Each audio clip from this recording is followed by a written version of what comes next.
Muito bem, meu povo, vamos retomar aí os nossos assuntos eclesiásticos, hoje um tanto quanto interreligiosos. Estamos aí caminhando com seitas e heresias. O islamismo não é necessariamente uma seita herética ou uma heresia cristã, pontualmente, uma outra religião, mas que traz toda a bagagem cristã consigo. Então, é a razão de nós entendermos, a cosmovisão islâmica e a gente poder, nós podermos nos relacionar com aqueles que professam essa religião no nosso contexto, com os nossos, entender o contexto que os nossos missionários trabalham. Então, nós temos ainda esta e mais 3 aulas neste tema de seitas e heresias. Vamos falar ainda sobre judaísmo, sobre a teologia liberal ou da missão integral? Acho que teologia da missão integral. Liberal, acho que o presbítero Arsênio já lecionou. E falamos ainda sobre teologia da libertação, se não me engano. Dois temas ainda que o presbítero Arsênio os tem, e mais a aula de judaísmo. E depois a gente vira o disco, temos aí outros bons e importantes blocos de assuntos para serem trabalhados. Começamos a falar semana passada, sobre o Islã, sobre a religião instituída por Maomé, o último profeta, ou o grande profeta do islamismo. E hoje a gente vai retomar aí do nosso ponto. Quero fazer um pequeno checklist aí do que a gente já falou, para aqueles que não estavam, ou para você rememorar pontos importantes e a gente do meio para o final tocar a nossa vida aqui, desfechar o nosso assunto. Como na semana passada, um lembrete que eu queria te fazer, assim, um memorando, que não seja reducionista quando nós estamos falando sobre islamismo. O Islã é uma cosmovisão e eles são muito melhores em aplicar a cosmovisão deles no mundo do que os cristãos são. Então, cristãos muito facilmente põem a religião no bolso para lidar com política, põem a religião no bolso para lidar com a educação de filhos. Cristãos não consideram nenhuma relação entre a fé que professam e a forma como trabalham. Isso no Islã estruturalmente não existe. O Islã estruturalmente é baseado numa cosmovisão. A forma de se fazer política, a forma de se trabalhar, a forma de se ter família, todo e qualquer assunto que se faça referência no Islã, a prática da cosmovisão, não é que nós não tenhamos, nós temos uma cosmovisão, mas nós usamos muito mal. O Islã usa muito melhor. Essa é a razão pela qual os lugares onde o Islã se estabelece, onde comunidades islâmicas se estabelecem, elas muito mais influenciam a cultura do que são influenciados por ela. Isso, infelizmente, não acontece com os cristãos. Então, a gente citou alguns exemplos na semana passada, talvez a gente revisite alguns desses, mas por isso eu estou te alertando, para você não olhar só como, entendi, é Maomé, tem Jesus também, e é só isso. Não, é muito mais do que isso. É algo bastante complexo, e tudo quanto a gente está dizendo aqui, a gente está margeando o assunto, tá bom? Então, tem muito mais assunto dentro do que a gente está tratando aqui. Então, queria que você partisse daqui, tá bom? Que você não saísse daqui pensando de forma soberba, dizendo, não, eu já entendo o Islã, eu sei como é que a coisa funciona, não é que vocês só tornaram Jesus um profeta e é só isso. Não, é bem mais que isso, o buraco é muito mais embaixo, tá bom? Então, a gente vai fazer uma recapitulação aqui, e aí paramos nos 5 pilares do Islã na semana passada, e aí a gente retoma a exposição a partir dos 5 pilares, tá joia? Bem, quando estamos falando sobre o Islã, estamos pensando no nascimento de Maomé em 570 depois de Cristo. É o período onde o profeta vai receber revelações, sendo alguém já de uma espiritualidade forte, se é que eu posso dizer assim. Há um homem cristão, não trouxe o nome dele aqui, não vou me lembrar de cabeça. Lembrar de todos aqueles nomes árabes é muito difícil também, convenhamos, Mas é um homem cristão que vai dizer para Maomé, quando ele ainda é comerciante, que ele é alguém de alguma forma iluminado, de que ele é alguém escolhido, né? É curioso pensar nisso.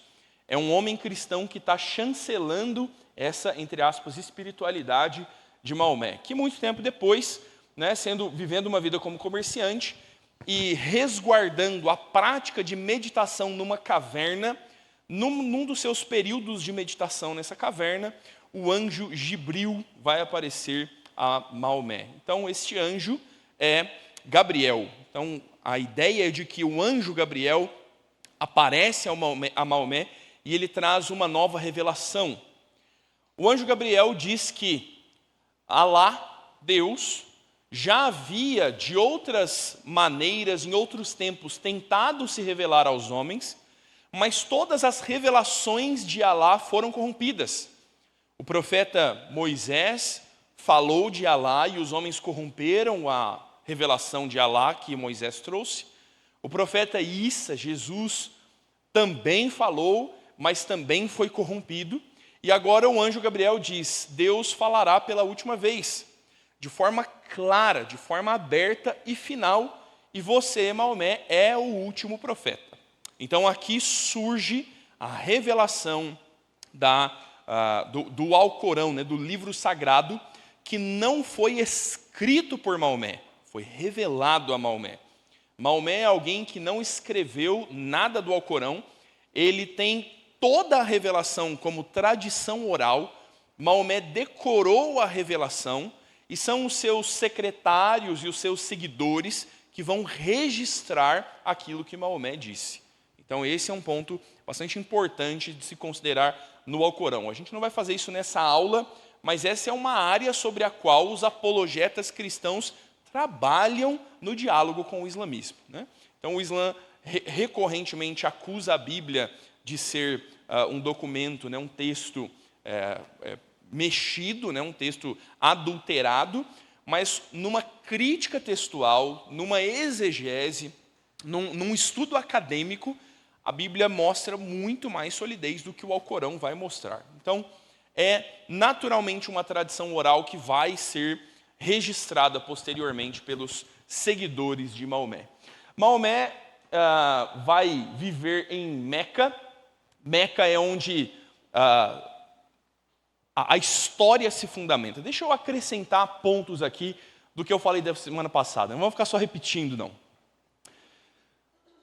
Maomé recebeu uma revelação de Deus, de que Deus, no período de Adão e Eva, enviou uma pedra do céu, e essa pedra caiu do céu e marcou o lugar do primeiro santuário, do primeiro templo. O primeiro templo da humanidade foi marcado por uma pedra que caiu do céu. Adão e Eva perderam a localização desse lugar, deste primeiro templo. Posteriormente, Abraão, e aí você vai perceber essa familiaridade com os personagens bíblicos. Abraão e seu filho Isaac, não, seu filho Ismael.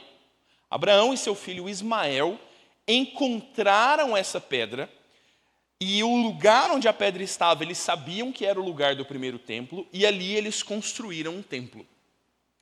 Isso é Meca.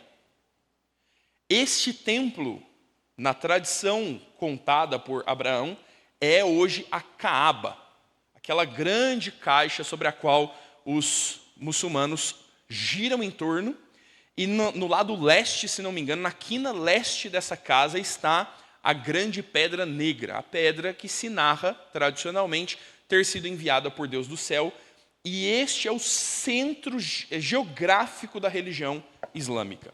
Então, por isso Meca vai ser tão central na história de Abraão e na história do islamismo.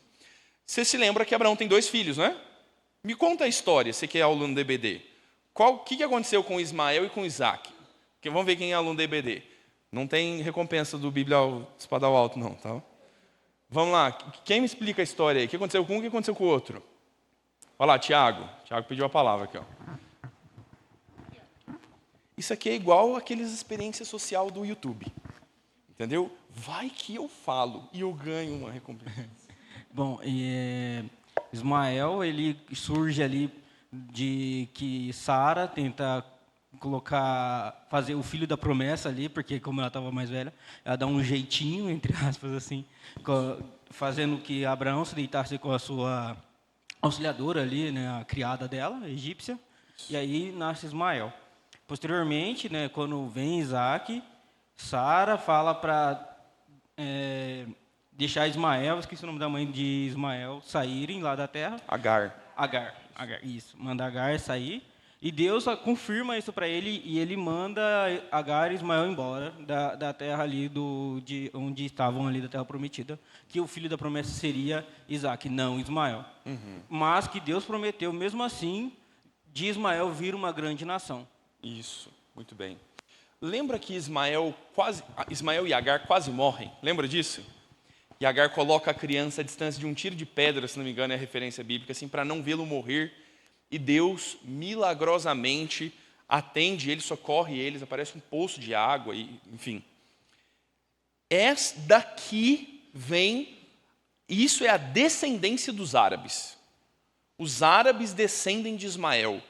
Entende por que centralizar a cosmovisão e a cultura deles, que já traz Ismael como uma figura tão central, dizer o nosso templo sagrado não é esse negócio de Isaac aí, Jerusalém, as 12 tribos, o que vem depois, o que se estrutura em Israel é uma outra coisa. A revelação de Deus não é por meio de Isaac, a revelação de Deus é por meio de Ismael. Então Ismael e Abraão é que vão achar a pedra e estruturar a religião que deve ser seguida, que deve ser praticada. Inclusive, né, nas peregrinações em Meca, ou em Medina agora, vai me falhar a memória. Se não me falha a memória, em Meca mesmo, eles vão a um poço onde tradicionalmente se conta ser o poço que Deus abriu para que Ismael não morresse de sede. Tá bom? Então você vai ter essas tradições ali. Meca, então, é o centro. Por que Meca é tão central? Por causa dessa tradição, dessa perspectiva de que ali é o lugar de culto estabelecido por Deus desde o Éden.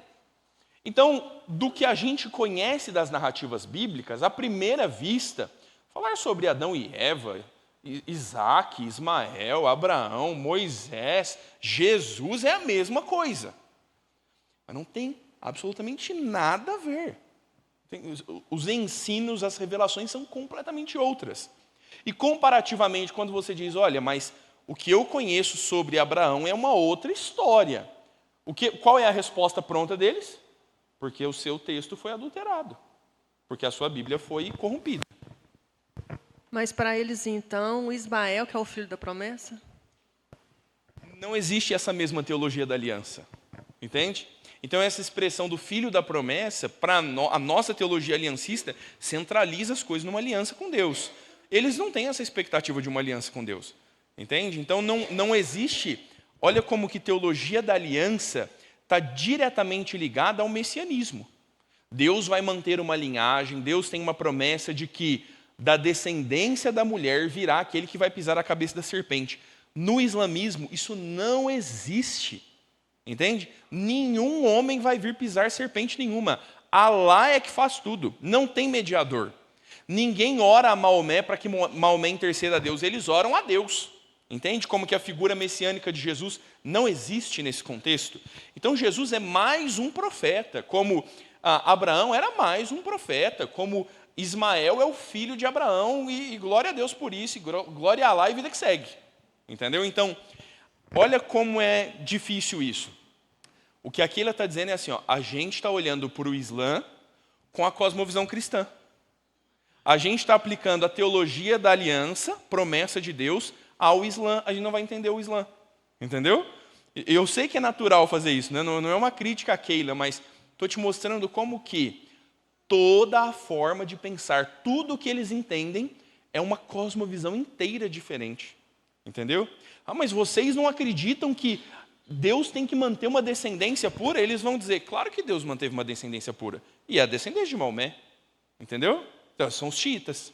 Os xiitas acreditam ser descendentes de sangue de Maomé. E só uma coisa legal é que se não tem a necessidade de Jesus, não tem necessidade de redenção. Tranquilo. Não tem, né? A gente vai pontuar essa doutrina soteriológica. Salvação é por obras. Meu irmão, Primeira aplicação da aula aqui, né? Em outras religiões, salvação sempre é por obras. A graça só existe no Evangelho. Não há nenhum outro lugar onde haja graça. Você tem que se aperfeiçoar para evoluir na sua próxima encarnação. Você precisa fazer o bem, né? É o hinduísmo, né? Eu já citei isso para a igreja. Foi um choque quando nós estivemos no Nepal e nós ouvimos, né, os missionários dizendo. A Violeta, por exemplo, disse: olha, se alguém faz bem para o outro, ninguém diz obrigado. Não existe agradecimento na cultura hindu. Ninguém agradece ninguém. Porque eles são sem educação? Não, é a cosmovisão deles. Na nossa cosmovisão brasileira, a Roseli não tem obrigação comigo. Se a Roseli me faz alguma coisa boa, eu tenho que ser grato, porque, nossa, ela fez bem para mim. Na cosmovisão hindu, quando ela faz bem para mim, ela não está me amando. Ela não está cuidando de mim, ela está cuidando dela. Ela está fazendo boas ações para a evolução dela. Então eu tenho que agradecer o quê? Ela está fazendo isso por puro interesse, não é mais do que obrigação dela. Entendeu? Não existe obrigado. Está entendendo o choque de cosmovisão nisso? Então, quando a gente está falando sobre o islamismo, não há redenção. A perspectiva islâmica é que a criança nasce pura. A criança nasce pura. O filho da Tânia nasceu purinho. A Tânia que ensinou ele a pecar. A sociedade que o corrompe. Entendeu? Então, a gente vai pontuar daqui a pouquinho esses pontos teológicos. A hégira é quando Maomé vai ser expulso de Meca, ser perseguido, e ele vai para Medina, o segundo lugar sagrado para o Islã. Então, ali em Medina, é o lugar onde Abraão vai desenvolver a sua religião. É onde ele vai ajuntar seguidores, em Medina é onde ele vai ter, até a revelação muda. Olha, os estudiosos do Islã, eles tentam dividir os capítulos, vamos dizer assim, do Alcorão para dizer, esses capítulos foram escritos em Meca, eles são mais teológicos. Os capítulos escritos em Medina, e isso é estudo, tá bom, meu irmão? Isso não está sacramentado, a expectativa é essa, a conclusão acadêmica é essa.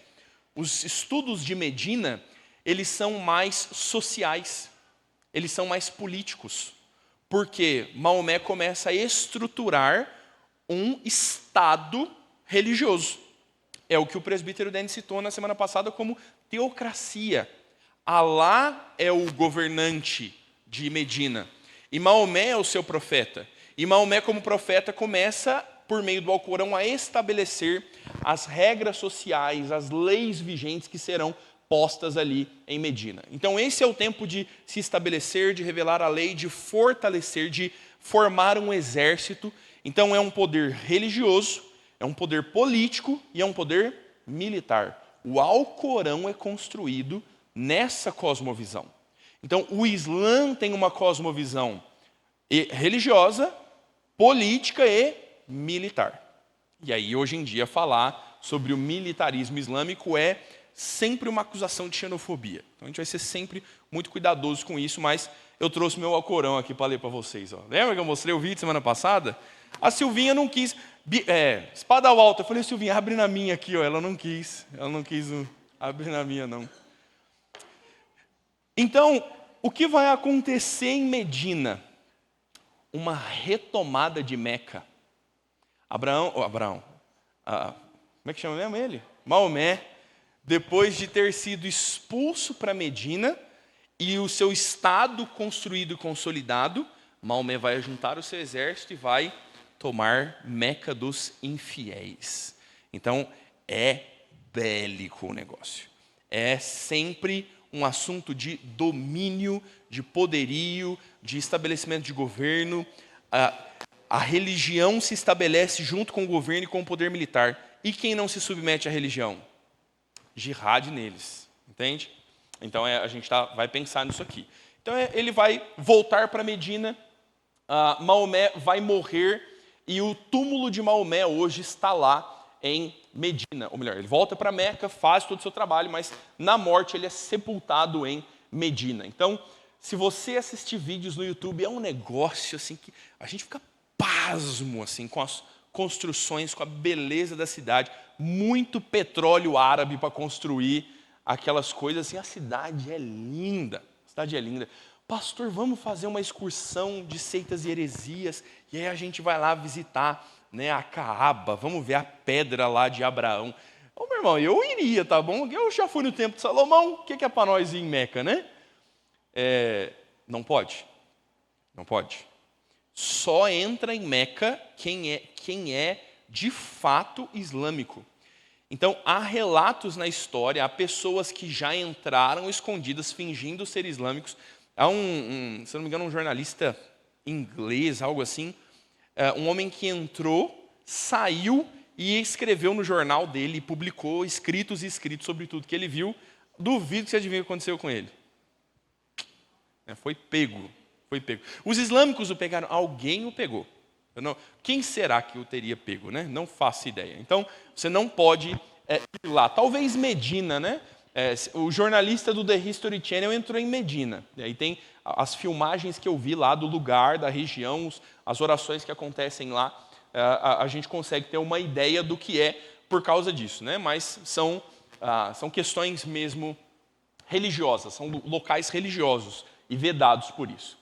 Então, falamos do Alcorão, né? Ele é dividido nas suas suras, são capítulos.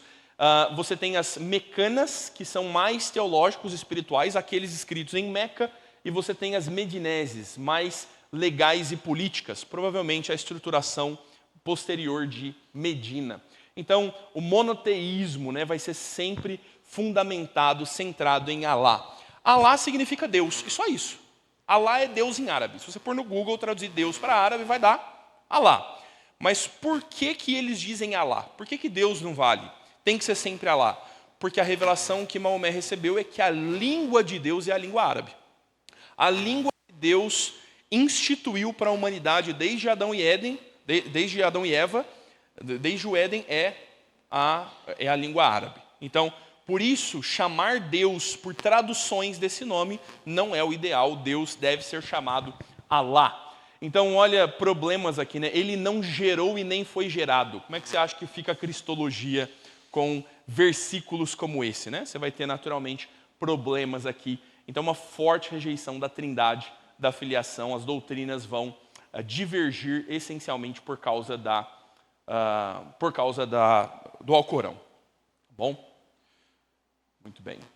Sunna e Hadiths, você tem esses dois ensinos posteriores ao Alcorão. O que é a Sunna? Revelações posteriores. O Alcorão é o texto revelado por Maomé e as Sunnas são narrativas sobre a vida de Maomé. Então, outras pessoas escreveram ensinos a respeito de Maomé. Isso compõe as Sunnas. Os Hadiths são as interpretações, né? São as conclusões existentes sobre a vida, a prática, né? Essas são outras possíveis fontes de revelação.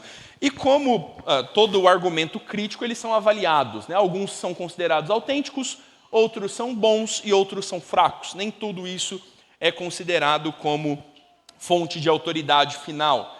Mas você vai ter agora a Sharia, né, que é a prática da vida islâmica. O que o islâmico faz, o que o Islã prega. A Sharia é o resumo completo. A Sharia é o breve catecismo maior de Westminster. Dá para dizer assim? É muito ruim fazer essas comparações, né? São reducionistas que eu disse para a gente não fazer, né? Eu quero só tentar ilustrar para você. Então, bem, o que eu devo fazer com o 9º mandamento? O Catecismo Maior de Westminster aplica, te dá instruções sobre o 9º mandamento. A Sharia faz isso. A Sharia, então, ajunta o Alcorão, que é a palavra direta, a revelação direta de Maomé, a Sunna, que é a vida e os ensinos, são esses outros ensinos a respeito de Maomé, que são aceitos e alguns rejeitados. Ela tem como fonte também o consenso. Então, qual é o consenso? É igual concílio, meu irmão, igual concílio.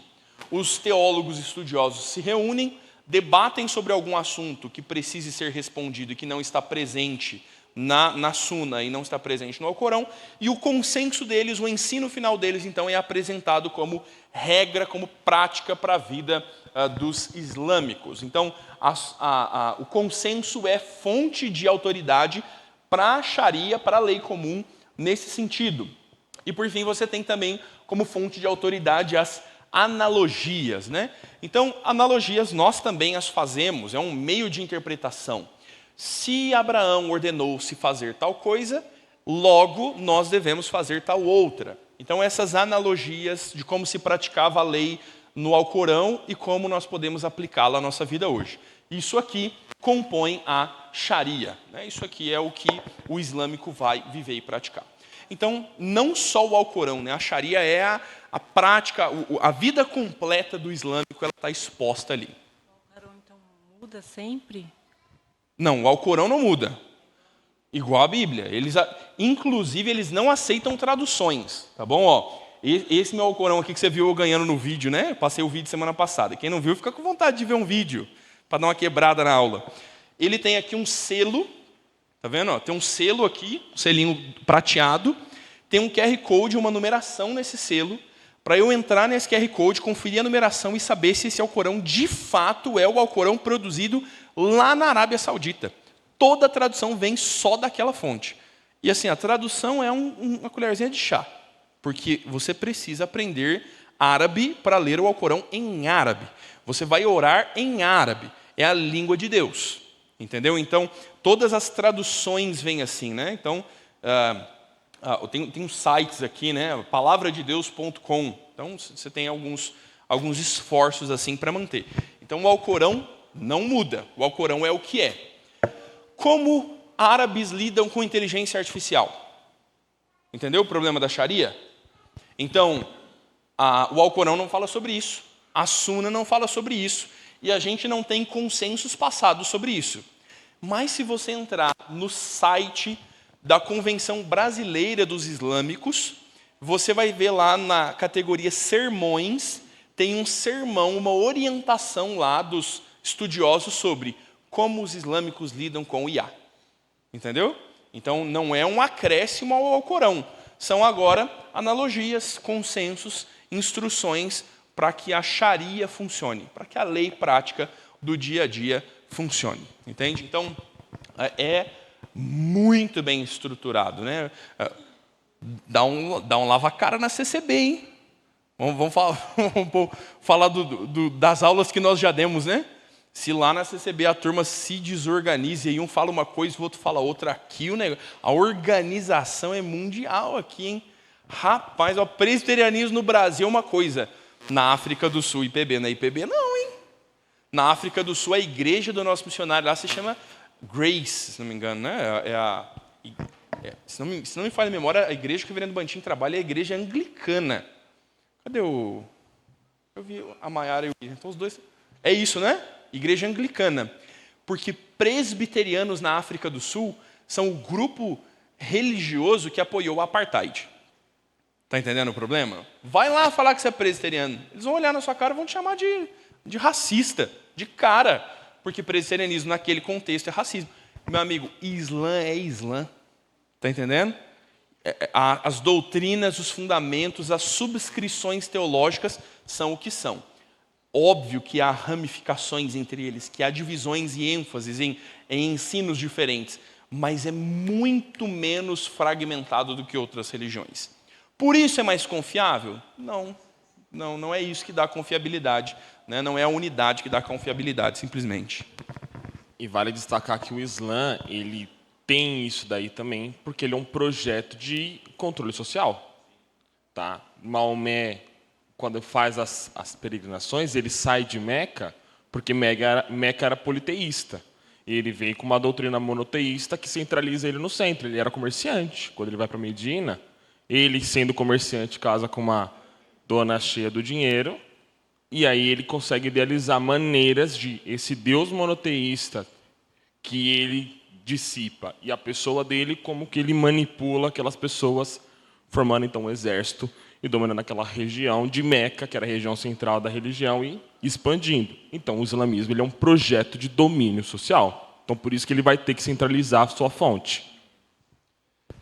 A gente vai perceber isso, né? Cosmovisão. Não tem como falar que o islamismo coexiste com outras religiões. E é o Alcorão que diz isso, né? Eu trouxe meu Alcorão aqui com post-it para não rabiscar o livro, gente. Não pode. Entendeu? Não, trouxe meu Alcorão aqui com um post-it coladinho aqui para te mostrar o texto e ler para você como que o Alcorão está dizendo isso. Não há coexistência. Se alguém serve mais de um Deus, essa pessoa é politeísta. Graças a Deus que a gente é monoteísta, né? O que eles dizem sobre Pai, Filho e Espírito Santo? Eles consideram isso monoteísmo? Então você está na categoria dos fiéis ou infiéis? E para os infiéis, o que eles merecem? Olha lá, Fernando. Eu queria fazer uma pergunta. Isso há muito tempo atrás, mas bastante tempo, bem no comecinho, quando começou o Dan e tal, eu lembro quando o reverendo João veio, ele estava trabalhando na China. E ele veio caracterizado de muçulmano, assim, bem... E aquilo me chocou, porque foi uma das primeiras vezes que eu tinha visto, assim, né? E ele falou uma coisa, e eu lembro até hoje, assim, eu queria entender essa lógica que ele falou. Na época, ele falou que... na época eu entendi, mas, tipo, fiquei pensando depois. Ele falou assim que o mesmo Deus, Deus Alá, é o mesmo Deus que a gente serve. Porque teve pessoas que... Ele perguntou? Não, ele falou naturalmente. Aí teve pessoas que não concordaram. Aí eu queria perguntar, é certo falar ou é errado falar? Então, deixa eu te contar uma coisa. Eu olhei no relógio na hora de começar, falei assim, tá. Então, se no final sobrar uns 15 minutinhos, eu vou jogar essa pergunta. Essa é uma aula só. Inclusive, foi uma ideia do reverendo Rodrigo. Falar assim, o reverendo Rodrigo falou comigo sexta-feira, pastor, dá uma aula sobre nosso Deus é o mesmo que outros deuses? Essa é uma aula importante para a gente ter, talvez até nesse contexto ainda de seitas e heresias. Os muçulmanos dizem, o nosso Alá é o Yahvé de vocês, é o mesmo Deus. Os muçulmanos dizem isso, porque eles acreditam que nós temos um conhecimento sobre Alá que foi distorcido pelas mudanças doutrinárias. Entende? Então, na perspectiva islâmica, é o mesmo Deus. A pergunta é o mesmo Deus? Nós estamos falando de um Deus, eles acreditam... a Iá está respondendo aqui, né? O ChatGPT ele está dizendo, é o mesmo Deus, porque... Então... É difícil a gente chegar nessa conclusão, mas alguns pressupostos são fáceis. Como eu conheço a Deus? Como eu conheço a Deus? Eu tenho duas formas de revelação, a geral e a especial. A revelação geral é a forma como Deus se manifesta pela criação. Deus pode ser conhecido, Romanos diz isso. Os homens são inculpáveis porque o que se pode conhecer de Deus foi exposto na natureza, na criação, no sol, na lua. O mundo evidencia que há um Deus. Isso é revelação geral. Revelação especial é Jesus Cristo de Nazaré é Deus. E se não ele, não há salvação. Qual dos dois me dá uma revelação segura para servir e cultuar a Deus? A revelação geral ou a revelação especial? Especial. Então, eu só tenho conhecimento redentivo através da revelação especial. Escritura. Lei de Moisés, revelação de Deus. Se eu disser que a revelação geral é fonte do conhecimento genuíno de Deus para a salvação, então os índios apaches americanos, o Deus deles também é. Entende? Os Wayampis, que acreditam que o sapo fala, que as árvores conversam com eles, que os espíritos da floresta agem. Eles estão olhando para o mundo ao redor e dizendo, tem que haver uma espiritualidade nisso aqui. A conclusão deles é correta? É errada. Mas qual é a conclusão? Há uma espécie de divindade aqui, e para eles Deus é o rio. Entende? Deus é tudo em todos. Esse é um conhecimento salvífico. Eu posso dizer que isso é Deus? Não, isso não é Deus. Isso é um conhecimento equivocado. Ao desejo de encontrar a Deus, ao anseio pela divindade, mas você está bebendo numa fonte que nunca vai te revelar quem de fato é Deus.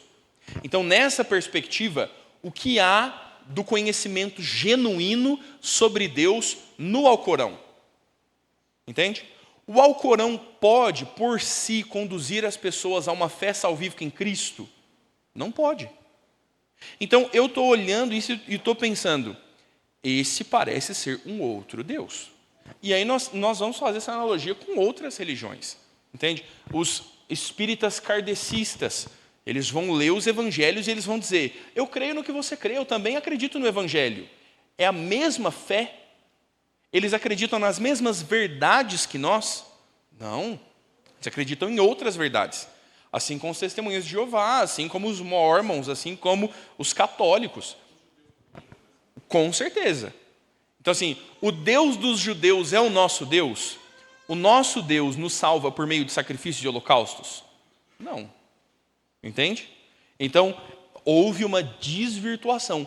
E a figura em que se crê é uma figura distorcida sobre Deus. A figura distorcida sobre Deus é Deus? Não, Deus é uma outra coisa. Entendeu? Então, essa é uma discussão, Fernando, assim, ó, quentíssima, cara. Quentíssima. Essa é uma das boas, né? Os missionários vieram hoje, irmãos, então nós estamos cobertos aqui, estamos com as costas quentes. Só para dizer assim que eles não creem na Trindade. Então, daí a gente já vê que eles não adoram o mesmo Deus. Né? E nós temos um Deus de amor, eles também não creem. Né? O Deus, para ele, não é um Deus que revela o amor. Fala para a gente do islamismo em Moçambique. Como está o cenário, assim, a percepção de vocês? Estivemos em Moçambique em 2020 e nós temos também acompanhado as notícias. O país todo tem muçulmanos, né, andando no país, indo para as mesquitas. As mulheres vão para um salão, um grande salão alugado no shopping center, e os homens vão para a mesquita. Então, de meio-dia, as lojas estão fechadas e tem isso lá em Maputo, né? Tem um aviso dizendo que foram para a oração e depois eles vão retornar. Nas sextas-feiras, a gente vê filas imensas, que eles chamam de bichas, e são os empresários entregando as doações. Às vezes é o alimento, e às vezes é um valor que dá para comprar 1 litro de óleo e a massa de milho que faz a papa. E lá na região norte é onde há uma grande perseguição. Né? Então, nós precisamos orar pelos cristãos que estão lá. Principalmente ali na parte de Cabo Delgado, por ali. Eu citei isso semana passada. E essa é a realidade. O islamismo, meu irmão, esquece a Arábia. A Arábia está lá, centralizada a religião lá. Isso não quer dizer que muçulmanos e árabes são sinônimos. Isso não é verdade. Hoje, citamos semana passada, o Rio Grande do Sul é o estado mais muçulmano do país. Hoje, se não me falha a memória, a Indonésia é o país mais muçulmano do mundo. A África e toda a África, a começar do norte, por causa das invasões muçulmanas no norte da África, a África é muçulmana, fortemente muçulmana. Europa, nem se fale, né? Então a turma já está aí. Agora está todo mundo em choque, né? Agora está todo mundo em choque. Quando, de repente, né, as manifestações públicas do islamismo na Europa são um pouco assustadoras, né? Então, França, Itália, Espanha, a presença islâmica na Espanha já é forte, também por causa das invasões, né, dos islâmicos. Então, o que a gente vê é um domínio, assim, né? Domínio. Então, meu irmão, a Sharia vai se instalar nesses contextos. Olha o que a Rochilene está falando. Aquilo lá é Sharia, é lei. Eles estão praticando a lei. Por que os empresários fazem uma fila de doação? Porque isso aqui, meu irmão, é o pilar do Islã. É o pilar do Islã.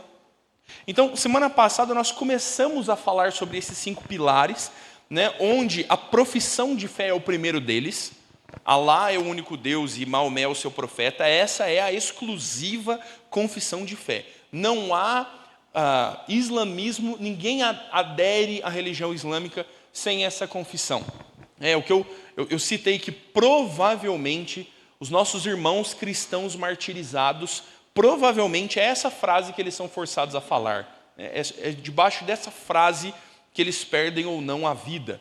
Então essa é a declaração, é a renúncia a todos os outros falsos deuses, é a renúncia a todo tipo de politeísmo e a adesão ao monoteísmo islâmico. Agora, Alá é o único Deus e eu rejeito todas as outras fontes de revelação. Maomé é o seu profeta.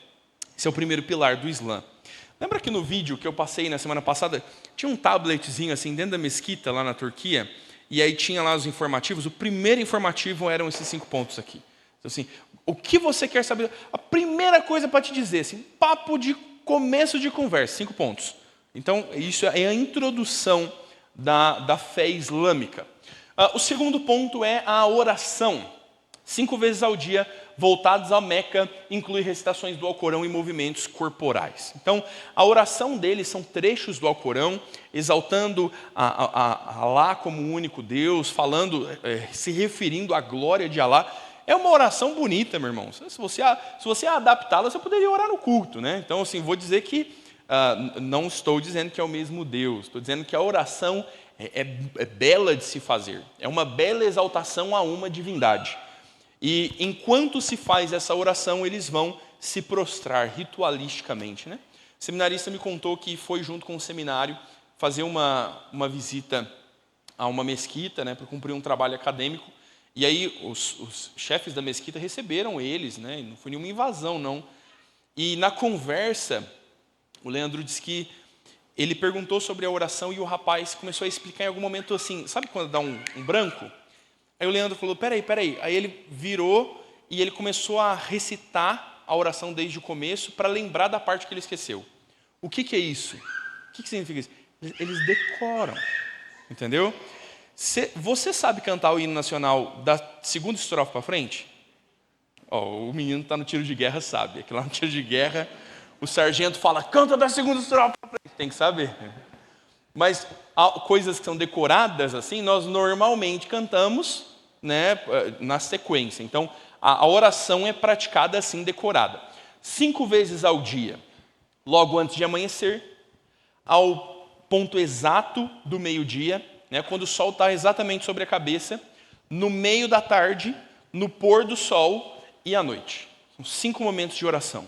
Se você entrar no site que eu citei lá, da Associação Brasileira de Islâmicos, tem lá uma área de relógio mundial, sabe assim, mostrando todas as cidades e regiões do Brasil e de outros lugares, e o horário em que o sol nasce e se põe em cada lugar, para que você seja fiel no horário. Então, antes de orar, eles vão se lavar, né? No vídeo lá também vocês viram, né, do lado de fora da mesquita, inúmeras pias. Rapaz, é um negócio de mármore, bonito, com força. As pias, assim, as pedras, elas são fundas assim, de séculos gotejando água na mesma pedra e eles se lavando antes das orações. Então eles vão lavar as mãos, vão lavar os pés, o nariz, a boca, vão jogar água sobre a cabeça 5 vezes por dia e eles vão estar prontos então para poder cultuar. Peraí, porque eu ia falar um pastor agora também. Pastor, isso não é um exagero? Pergunte isso para um islâmico. Pergunta para ele se é trabalhoso. Eu não me lembro quem na semana passada também comentou comigo no final da aula, acho que foi a Camila do Evandro. Se foi algum dos outros irmãos, me desculpe. Diz que perguntou isso para eles, mas não é cansativo? E a resposta foi, nada que se faz para lá, a gente não faz com prazer. Tudo que a gente faz para lá é prazeroso. Meu irmão, a gente pede, pelo amor de Deus, para os crentes pegarem a devocional de hoje e terem um momento de oração por dia. Você entende como isso é um problema? E não é um problema islâmico, isso é um problema cristão. Quando a Escritura está dizendo, ore sem cessar, eles oram, meu irmão, esperando recompensas. É meritocracia, eles oram acreditando que a fidelidade deles dará a salvação. Eles oram acreditando que eles terão recompensas no futuro. Nós somos salvos pela graça. E sabe o que acontece com a gente? A gente é folgado. A gente não tem coragem de colocar diante de Deus as nossas necessidades por meio da oração com ações de graças. Entende? Eles são fidelíssimos. Isso aqui é uma prática. Então você vai ver as mesquitas assim, todas as orações sempre voltadas para Meca. Meu irmão, eles andam com bússola. Tem aplicativo no seu celular. Se você entrar na Play Store, se você pesquisar o Islã, você vai ter aplicativo no celular para te ajudar a encontrar a direção de Meca. Pastor, por que eles estendem tapetes? Para não orar em lugar impuro. A gente quer estabelecer um ambiente limpo, sagrado, porque a gente vai se lavar em adoração a Allah. Então, se não é possível orar dentro da mesquita, lugar onde ninguém entra usando sapato, dica, for para a Turquia, usa um tênis pé. Não pode entrar, entendeu? Mas não sai deixando aquela pegada branca no carpete deles, não. Limpo, cheiroso, lugar extremamente bem cuidado, porque é para Allah. Entende o problema? Ou a confrontação para nós? E eles vão orar. Se eles não estiverem na mesquita, eles vão estender um tapete onde eles estiverem. Países onde o Estado é muçulmano, onde a política e o governo são muçulmanos, amigo, o mundo para orar. A pergunta é, a gente pararia para orar? Você teria audácia de orar no horário do teu almoço? Você está entendendo?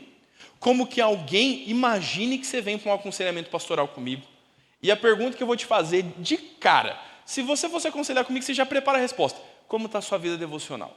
Regra número 1, você está se alimentando? Então, se você não está se alimentando, a gente vai começar a fazer isso. Isso é muito importante. E se o pastor tivesse a audácia de dizer que você deveria tirar 15 ou 20 minutos do seu horário de almoço para ler a Bíblia, você acredita que o pastor teve a cara de pau de me falar isso? Logo eu, que levanto cedo para trabalhar, não tenho tempo para descansar e eu só tenho 1 horinha de almoço. Você acredita que o pastor mandou eu orar no horário de almoço? Então, converse com o muçulmano. Deixa eu só passar a palavra aqui. Tem uma moça no Instagram que ela ficou famosa, né, justamente por ela tentar pregar a diferença do islamismo junto com os ataques aéreos, né, e toda essa questão. E eu fiquei impressionada como realmente você falou assim que eles têm um padrão de seguir tudo, né? Porque, por exemplo, a mulher muçulmana não pode passar com um médico, né? E aí as pessoas caixinha de pergunta. E se você estiver no SAMU e um médico? E eles têm uma regra para tudo. Depende da doença, depende do estado, depende de tudo.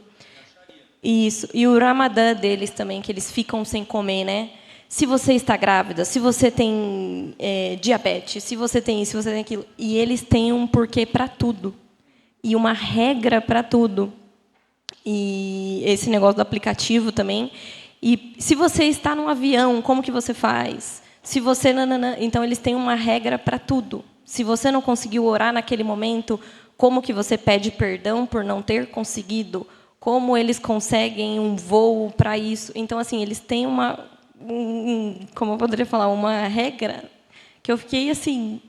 E é o que você falou, a gente às vezes não se pega, assim, e eles leem o Alcorão e fazem as crianças gravarem desde o nascimento. Então, assim, o filho dela, por exemplo, aos 3 anos já sabe recitar o Alcorão, porque ele, quando nasceu, você corta o cabelo para isso e troca em ouro e não sei o quê. Então, tudo tem e a gente não tem um mínimo, né? Deixa eu só... Uma coisa muito legal é, olha o sacrifício que as pessoas fazem para ter o que nos foi dado. Como que a gente lida com isso, né? É uma vergonha para a gente, né? A primeira frase que uma criança islâmica ouve quando ela nasce, os pais sussurram no ouvido dela: Allah é o único Deus e Maomé é o seu profeta. Você ensina seus filhos com essa fidelidade? Mas quando ela começar a entender tudo o que ela ouvir, se a gente fizer um campeonato de versículos decorados, as nossas crianças contra as crianças deles, não tem nem coragem de pôr as crianças para competir. Olha, lendo essa semana sobre o islamismo, inúmeras figuras importantes no Islã, os seus grandes líderes, os seus grandes chefes, aos 10, 12 anos, eles já sabiam recitar o Alcorão inteiro. Você imagina o que é isso? Em árabe. Essas crianças aí, elas citam esses versículos em árabe, entende? Morando no Brasil. Se você tem uma associação brasileira de colégios islâmicos, obviamente muito fortes em São Paulo. Se você entrar no Instagram, nas páginas deles, colégios, irmãos, não estamos condenando ninguém. Nós queremos colégios confessionais cristãos também, né? Se você entrar lá, você vai ver momentos de recitação do Alcorão durante o momento de aula. Entende? É perigoso hoje alguém botar um momento de decorar a Bíblia em alguma escola cristã e os meninos e os pais dizer para a Glaucia assim: não, professor, meu filho está aqui para aprender matemática. Bíblia é em casa e na igreja. É perigoso isso acontecer ainda. Então, olha a seriedade com que se vive. E aí, meu irmão, um detalhe isso aqui, ó, meritocrático, sinergismo. Eles acreditam que eles estão se salvando por meio das suas obras. Então, assim, um detalhe importante é assim, ó, não tem inocente aqui, entende? Eles estão fazendo isso acreditando que eles estão pagando pelos seus pecados. Quer dizer que não há amor a Alá, não há fé por Alá. Há também, com certeza. Mas é uma fé e um amor fiados no mérito e na fidelidade. Né? Lembra o que significa Islã? O que significa a palavra Islã? Obediência, submissão. Só quero perguntar por que eles não oram de madrugada. Porque é o horário da oração. Oram.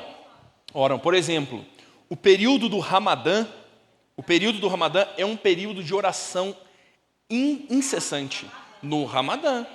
Mas nós não ora nem meio-dia, nós vamos orar de madrugada. Ora nada. Leva ali o Emerson, por favor, para Iraci. A turma, mas eu oro de madrugada. Senhor, abençoa Satanás, perdoa Jesus. Dormindo. Não, a SAF da madrugada, tudo bem. Tá bom, vamos salvar a SAF da madrugada. Qual é a minha ironia na oração da madrugada? Qual a porcentagem dos cristãos que ora 30 minutos de madrugada? Quantos por cento dos cristãos, toda madrugada, eles acordam antes do sol nascer, eles têm que orar antes do sol nascer, e eles têm que tomar banho, jogar água gelada na cara antes do sol nascer para orar? Não.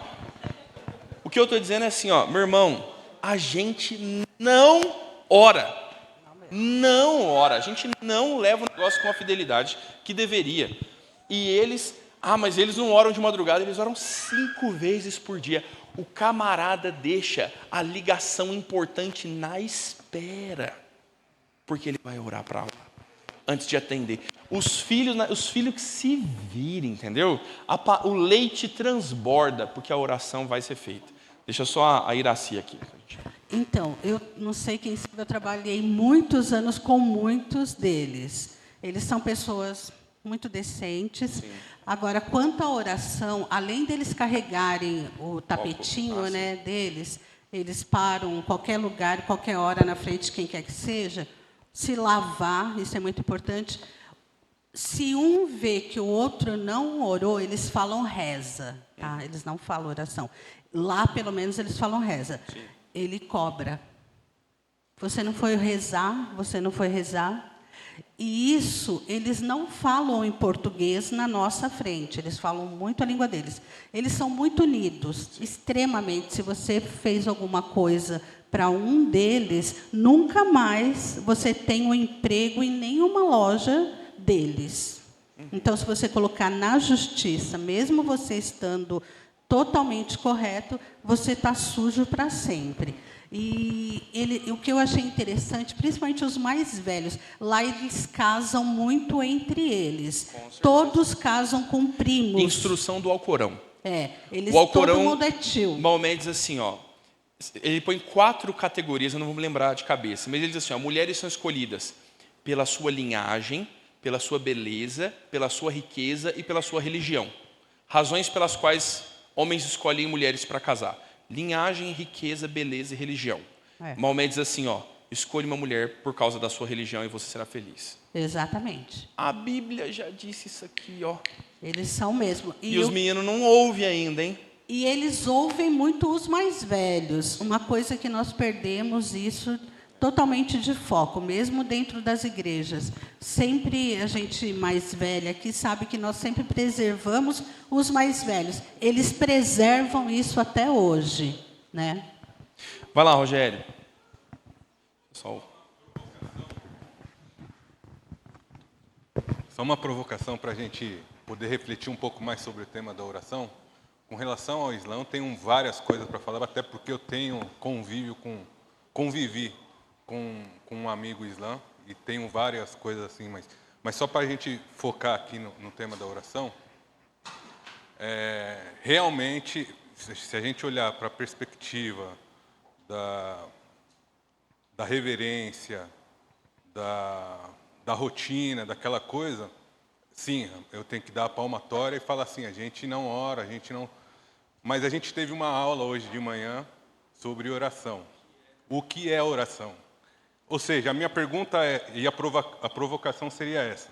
Oração é algo mecânico ou é o derramar o coração, e isso eu posso estar fazendo em pensamento, eu posso estar dormindo e pensando e orando para Deus dormindo, porque eu na minha vida, eu durmo e oro. Eu tenho essa experiência de conseguir orar dormindo. Então, a minha pergunta é, oração é algo mecânico que eu tenho que, tal hora, tal momento, me ajoelhar para a Meca e fazer? Ou é eu ter a reverência, ter o coração derramado diante de Deus e falar, Senhor, isso daqui é uma oração de verdade? Bem, a pergunta foi respondida pelo Ivan, né, mais cedo. Oração não é mecânico e é o derramar do coração. Oração é algo que se faz clara, aberta intencionalmente. Qual eu acho que é o esfrega que a gente toma do islâmico? Não é comum que um crente diga, não, eu sempre oro, eu oro em pensamento, eu oro dirigindo, eu também, e glória a Deus por isso. Se a gente tivesse que parar tudo, parar o carro, estender o tapete para orar, a gente ia orar muito menos do que ora. O orar e sem cessar contempla essa situação. Neemias diante do rei, e o rei diz, que queres que eu te faça? Neemias diz, clamei ao Senhor e então disse. Rapaz, ele fez isso muito rápido. Ele não estendeu o tapete. Então, oração se faz em pensamento, se faz... Ok, qual é o nosso ponto? Por que a nossa reunião de oração para os missionários, 30 minutos antes da EBD, é vazia? Entende? Então, o nosso problema não é que nós não devamos orar de outras formas, mas o Senhor ordena que a igreja se reúna para orar. E nós semanalmente oramos pelos nossos missionários por 30 minutos antes de começar a escola dominical. Por que 30 minutos do domingo nos é tão caro?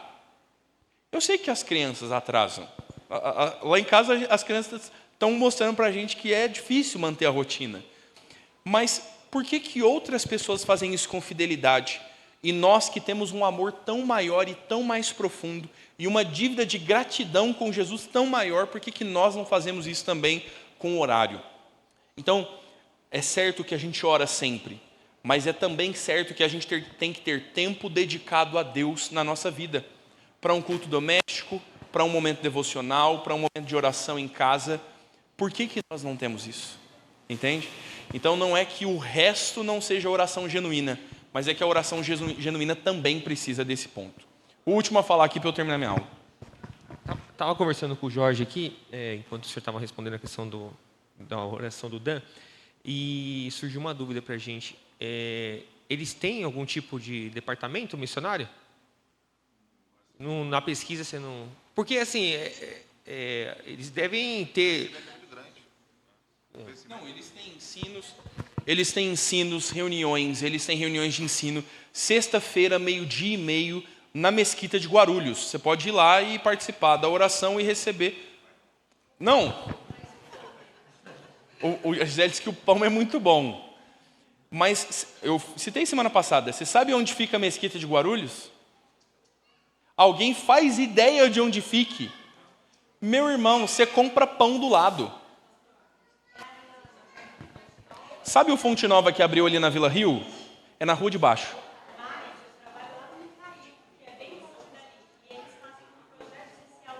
Lá no Micail, para trazer as crianças para a mesquita. Entende?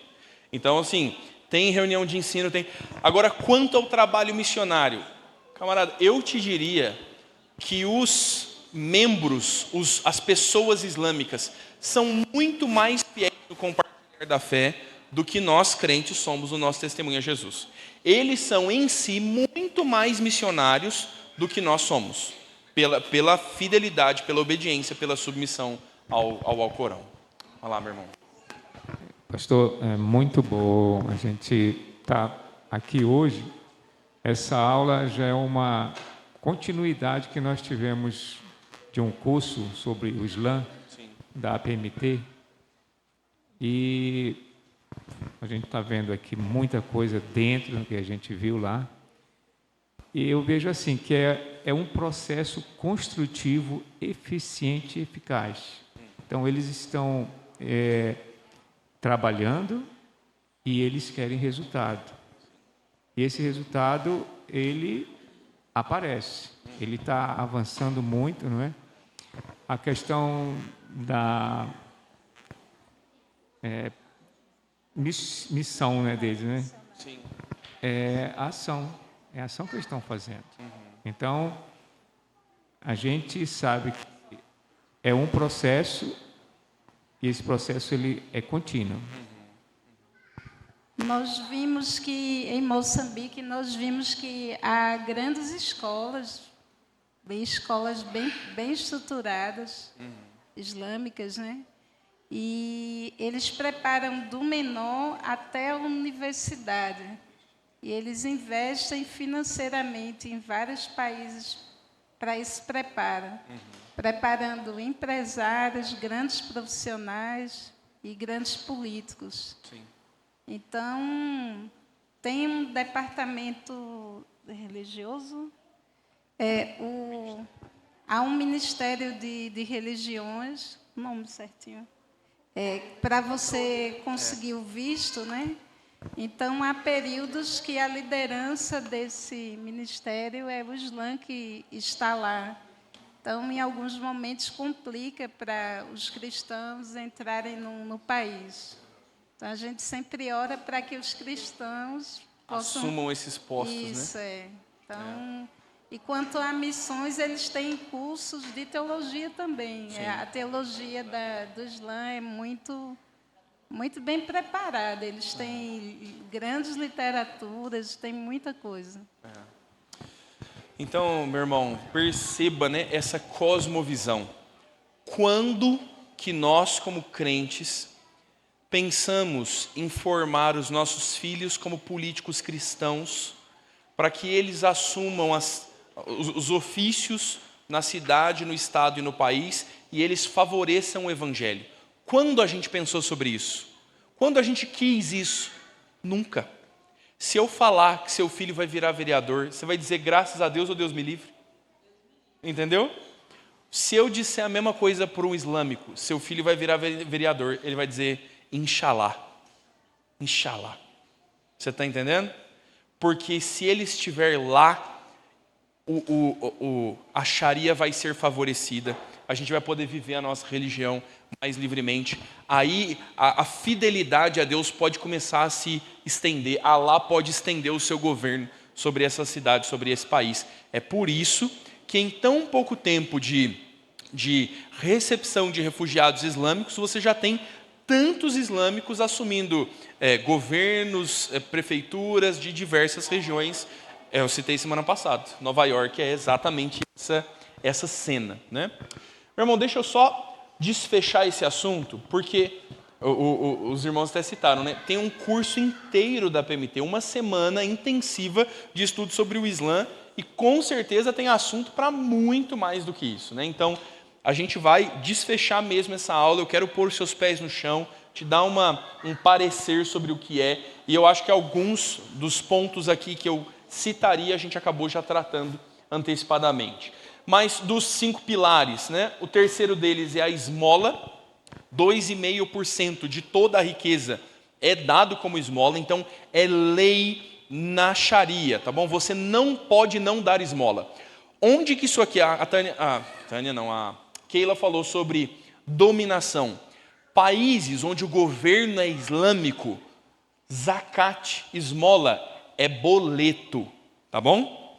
Então assim, se um dia o Brasil tem um governo islâmico, não quer dizer que eles vão matar cristãos, mas tem uma grande probabilidade de IPVA, IPTU, INSS e 2,5% de zakat. É a lei de Alá. Ah, mas eu não sou muçulmano, mas você tem que ser. Entendeu? Então, é uma religião que não tolera a existência de outras religiões estruturalmente, por base do Alcorão. O Ramadã, obviamente, sabe por que a lua é a figura do islamismo? Uma das claras explicações é que eles seguem um calendário lunar e a lua crescente marca o início e o fim do período de Ramadã. Então, esse ano, no dia 20 de janeiro, ali mais ou menos começou, e durante o período, o mês do calendário lunar, eles fazem um jejum completo. Não é jejum de Daniel, não. Isso aqui não é o jejum de Daniel, isso aqui não é jejum de Coca-Cola, meu irmão. Os crentes ficaram, nossa, na história. Um mês inteiro, eles não comem do nascer do dia ao se pôr do sol. Do nascer ao se pôr, eles não comem. E aí, olha o esfrega na nossa cara. Eles reúnem a família pela manhã. Eles fazem uma pequena refeição juntos, já voltados para lá.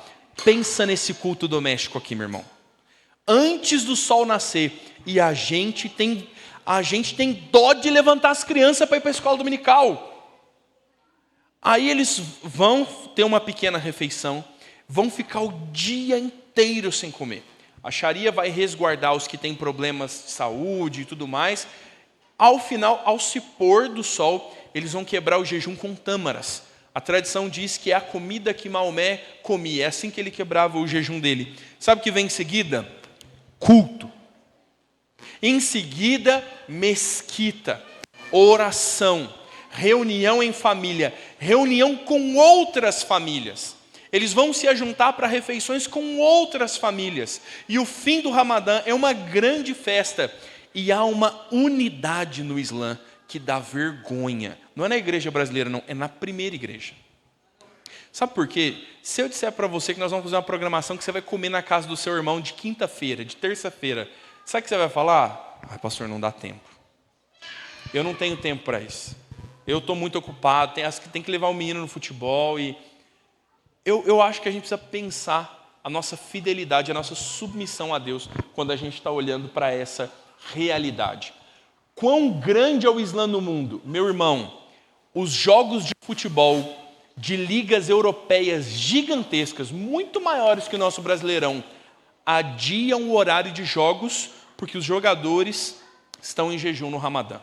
Então, para favorecer o jejum de Ramadã dos jogadores, o jogo de futebol que é praticado há séculos lá naquele país, ele é adiado, ele é mudado o horário para que haja, então, o período de jejum. E, por fim, você tem a peregrinação. Esse é o quinto pilar. Todo islâmico fiel vai, pelo menos uma vez na vida, peregrinar até Meca. Como é que chama lá? O Mohammed foi para Medina e peregrinou de volta para Meca. Todos peregrinam a Meca. O objetivo é apuração espiritual. Na verdade, é salvação pelas obras, mas eles acreditam em santificação nesse trabalho. Os homens vão se vestir com roupas específicas, vão se lavar, vão se vestir com um pano branco, e eles querem dar 7 voltas em torno da Caaba, da Pedra Negra, acreditando que essas 7 voltas são para eles uma forma de devoção, de aperfeiçoamento espiritual. Então todos vão peregrinar pelo menos uma vez na vida. Tem inúmeras agências de turismo promovendo esse tipo de coisa. Então, a teologia islâmica, Alá é Deus absoluto, incomparável e transcendente. Qualquer associação como a Trindade é blasfêmia. O Rochelane citou isso. Trindade para eles é blasfêmia. Se você acredita na Trindade, você não é monoteísta. Então nós estamos no grupo dos infiéis. Guarda isso para eu poder ler um texto do Alcorão para você já. O ser humano não tem pecado original, a gente citou isso. A criança nasce sem pecado. O livre-arbítrio é pleno. Então o pecado ele é uma falha moral. ninguém é inclinado a pecar, todos falham de vez em quando. Então você tem que pagar pelos seus pecados, você tem que se santificar através dos pilares, através do jejum, através das esmolas. Então é uma salvação sinergista, é uma salvação fundamentada em obras, tá bom? Não há certeza da salvação no Islã. Isso aqui é uma fagulha de graça, será? Por mais que você faça tudo certinho, nem Maomé tinha certeza se Alá deixaria ele entrar no paraíso. Então, fica essa dúvida, sempre. Não existe certeza da salvação, não há justificação em Cristo. Então, naturalmente, não há essa certeza. Então, a salvação é baseada em fé, obras e na misericórdia de Alá. Você precisa crer, você precisa fazer as suas obras e Alá tem que ser o misericordioso sobre você. É um nome comum para Alá, né? O misericordioso. Muitas vezes o Alcorão chama Alá dessa forma. E eu queria só ler alguns textos para chegar nesse ponto aqui e falar isso para você. A gente já disse muito sobre a cultura, sobre a imposição, sobre o domínio, sobre a forma como isso acontece. Essa cosmovisão de família, vestimenta, conversão, essa cosmovisão ela é instalada, ela é imposta por meio da jihad. Jihad significa guerra. E eles creem em duas jihads. E aí eu falei sobre isso semana passada, que se encaixa bem. A jihad maior e a jihad menor. A jihad maior é política, é educação, é ensino, é apologética, é no campo das ideias e do ensino. Essa é a jihad maior. A jihad menor é guerra, bélica, militarismo. Existe jihad menor no Brasil? Existe guerra islâmica no Brasil? Existe jihad maior no Brasil? Lembra do que eu citei semana passada sobre o marxismo, que não conseguiu fazer com Karl Marx e fez com Gramsci, o marxismo cultural, entrou pelas escolas? Então, a jihad é a mesma coisa. Qual é a defesa ocidental para que o islamismo seja tragável? Ninguém aceita imposição hoje em dia, certo? Então, para que o islamismo seja palatável para o mundo ocidental, qual é a ênfase? A jihad maior. A gente acredita que a fé islâmica é estabelecida no campo das ideias, da discussão, do ensino, dos princípios. É a Sharia instalada. A jihad maior anula a jihad menor? Esse é o ponto, entende? Então você vai ter aquela discussão entre sunitas e xiitas. É uma divisão pós-Maomé. Quando Maomé morre, há uma discussão de quem vai assumir o governo. Os sunitas são descendentes de sangue, são família de Maomé. E um dos familiares de Maomé acredita que ele deveria ser o sucessor. Mas os sunitas, eles acreditam que o sucessor deveria ser alguém escolhido por consenso. Então, esse é o racha. Os xiitas acreditam que são descendentes de Maomé, eles são mais fundamentalistas, eles são mais puristas na religião, e os sunitas são mais comuns. Os sunitas são, digamos assim, miscigenados, né? Judeus e samaritanos é uma ilustração plausível? Talvez. Nesse contexto, os sunitas são mais abertos, os sunitas são mais aculturados, os sunitas aceitam outras revelações com mais facilidade do que o Alcorão, eles trazem as histórias da vida de Maomé com mais facilidade. Os xiitas são mais radicais. E às vezes a gente fala isso, nossa cara, você é xiita, pelo amor de Deus, vem daqui. A pergunta é assim, por que a Al-Qaeda jogou 2 aviões contra um prédio comercial nos Estados Unidos? Por quê? O argumento era, o Ocidente está nos influenciando mal, o capitalismo está prejudicando o Islã.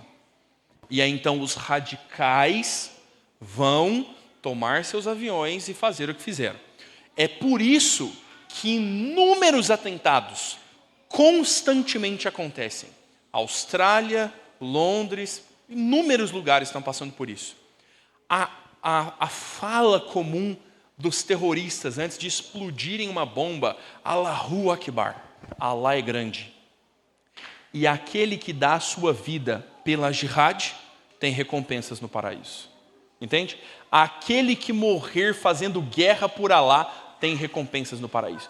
Eu quero que você tenha medo agora do teu colega de trabalho islâmico, que você não passe mais na rua do mercado que você está com medo da mesquita.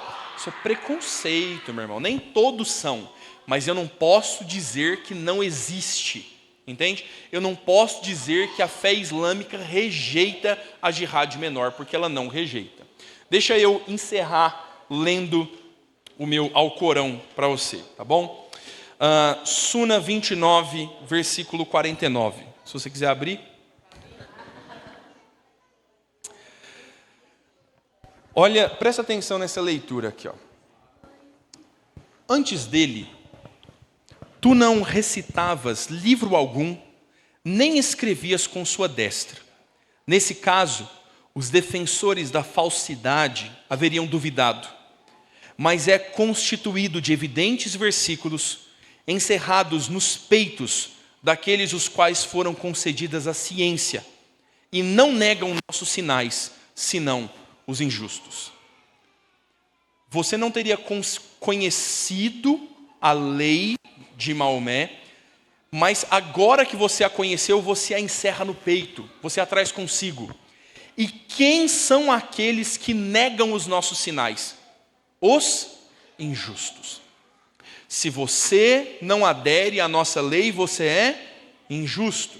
Entrou na categoria? Entendeu que você é infiel no Islã? Você é o infiel, você é politeísta.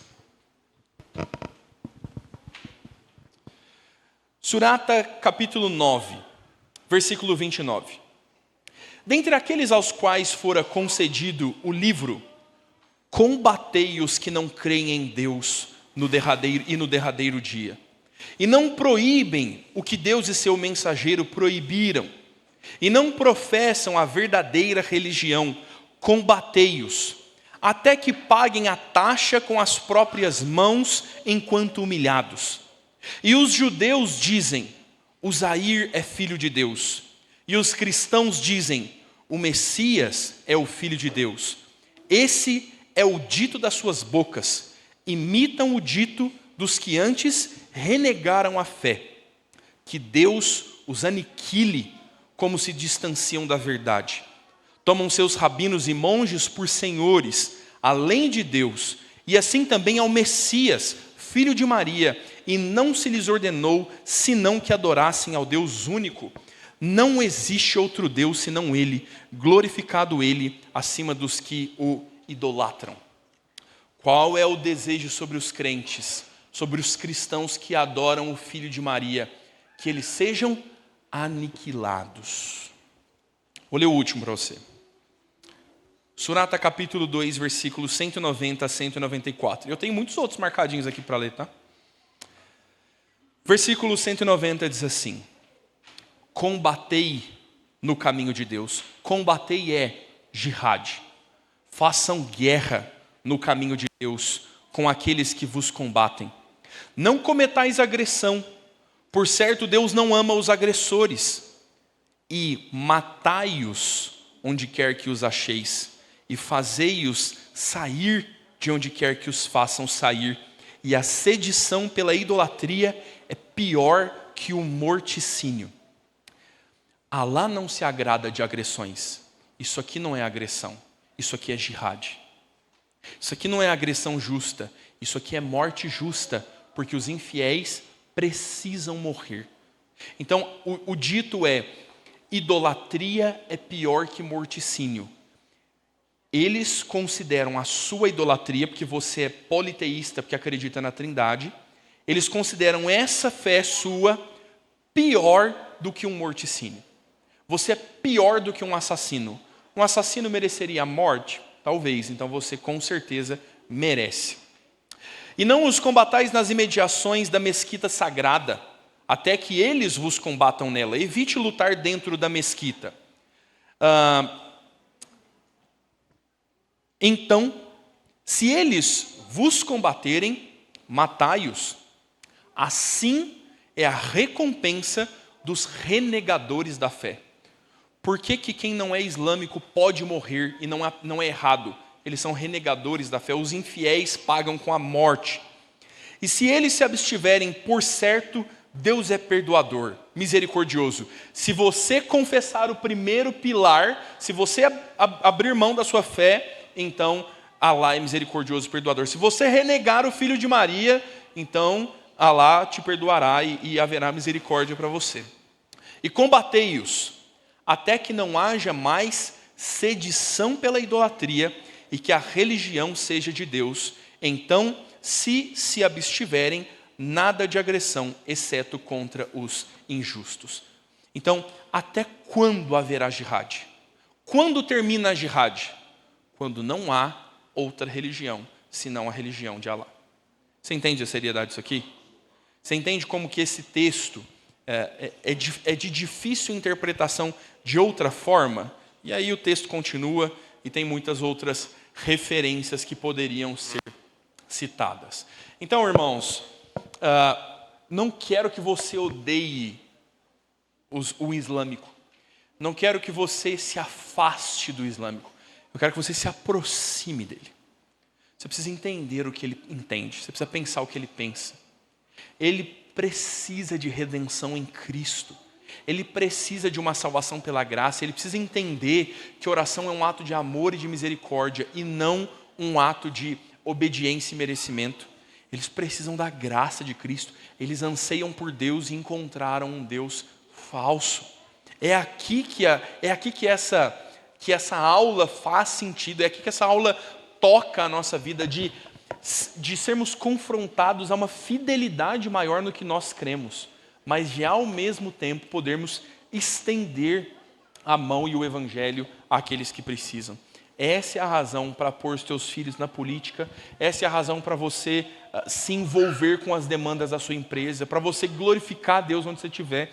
Essa é a razão para nós continuarmos enviando os nossos missionários a campos onde o Senhor não é conhecido, onde Jesus é um Jesus distorcido e não é o Redentor das almas. Então, perceba a necessidade que a gente tem de que isso aconteça. Então, no final das contas, o Islã muda a natureza de Deus, muda a pessoa de Jesus, muda a salvação para fé e obras, e a Escritura é renegada. A Bíblia não tem nenhum valor, ela vai terminar somente no Alcorão. Então, pense sobre isso, meu irmão, aplique esse fundamento na tua vida, entenda o que é o islamismo, não feche os teus olhos para o contexto, para que você seja um crente ativo, né? Para que o Senhor possa fazer sua obra. Deixa eu citar uma última coisa. Há uma forma da expansão do reino de Deus que é mediante a diáspora. Os crentes foram espalhados pelo mundo e os movimentos geográficos, políticos continuam espalhando grupos étnicos e pessoas pelo mundo. Será que nós, não podendo ir ao Irã, ir ao Afeganistão, nós não podendo estabelecer uma igreja, uma base missionária na Turquia, será que Deus não nos permitiria ter uma pessoa, um nativo turco, com uma loja aberta na tua rua? Será que Deus não permitiria ter um afegão refugiado lá como funcionário junto do teu trabalho? Um novo vizinho no teu prédio e você tem um frio na barriga porque você não conhece e você estranha quando você vê uma mulher toda coberta, só com o rostinho de fora. E ao invés de você dar um passo para trás, você não deveria dar um passo para frente? Não podem ser essas mesmas pessoas que serão alcançadas pelo Evangelho num país seguro como o nosso, e sendo convertidas ao Evangelho, não desejarão voltar, não serão recebidas de onde saíram, e Deus não poderia usar a diáspora dos islâmicos para, ao invés de sermos evangelizados no Islã, nós evangelizarmos no Evangelho de Cristo e eles levarem o Evangelho de volta às suas casas? Nenhum dos nossos missionários pode fazer isso. Nenhum dos nossos missionários tem condições de ter contato com os islâmicos que sepultam nesse cemitério, com os islâmicos que se reúnem naquela mesquita, com os seus amigos, os seus conhecidos islâmicos. Nenhum dos missionários no campo pode pregar o Evangelho para eles. Deus te delegou essa tarefa. Você precisa entender a cosmovisão dele, você precisa participar dessa cosmovisão para que então você possa efetivamente anunciar o Evangelho de Cristo. Que Deus nos dê graça, irmãos. Tem muito conteúdo sobre esse assunto. Quero reiterar o excelente conteúdo o podcast Missionando da PMT. Tem um podcast lá, tem um capítulo sobre o Islã no Ocidente, a influência do Islã no Ocidente. Procura lá no teu Spotify, você não tem nada a perder com isso, tá bom?